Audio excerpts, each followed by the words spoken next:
Okay, to quote Monty Python, and now for something completely different. No models in here at all. These are a series of independent studies done by several of my students.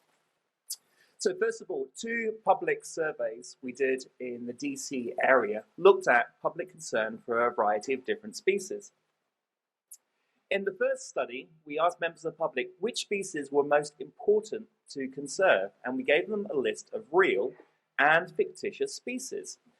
Some of the most species of greatest concern were completely fictitious. We found that if you gave a species a patriotic, nationalistic name, they were of highest concern. So American eagle, patriot falcon, great American wolf. But if you gave them a negative sounding name, razor eagle, killer falcon, sheep-eating eagle, they're of least concern. In our second survey, we went for a group of species that how could anyone not like? Otters. Very, very cute. We gave, again, real and fictitious names. We generally found that the public had no idea about the status of otters. Only 2 to 5% knew actually about their status, and there was no difference between real and fictitious names. But again, patriotic names or positive sounding names were of most concern. And negative sounding names were of least concern. Simply by changing the name of the hairy-nosed otter, which is its real common name, to the furry-nosed otter, increased conservation concern by 13%. If you change the name of the Amazon living giant otter to the rainforest otter, concern increases by 8%. So as you can see, concern was for more positive sounding species and less for scary sounding species.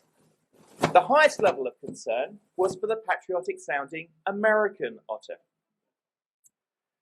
Third survey, we asked people about biodiversity, a hot topic term for conservation. And although 61% of the public had heard of the name and a third could actually give a really good definition, they weren't really concerned. Only 31% could determine biodiversity was important to conserve, versus 52% for rainforest. Concern for charismatic big species, elephants, pandas, dolphins, whales, was much greater than that for the term biodiversity. So public knowledge of status of even well-known species was really, really low, but we repeatedly found that patriotic or positive sounding names, whether real or fictitious, got more conservation concern. So it suggests that conservationists could get more support by simply rebranding species and marketing them. Just changing the name of the coyote to the Native American song dog makes it go from the carnivore of least concern to greatest concern. And coming up next, Twitter.